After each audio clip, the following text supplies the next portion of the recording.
Sup tahu dah siap. Bawang putih. Bagi harum bau dia.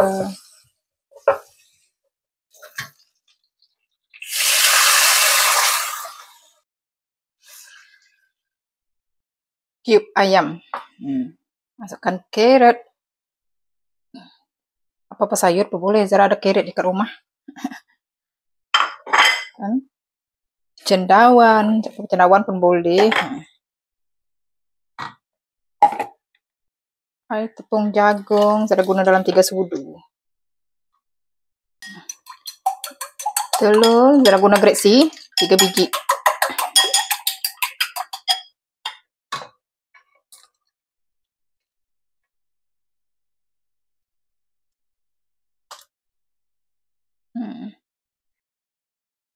Masuk apa namanya?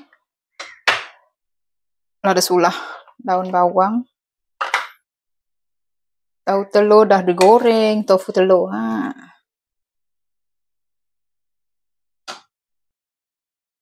Garam, sesuaikan rasa dia. Garam, last masukkan minyak bijan.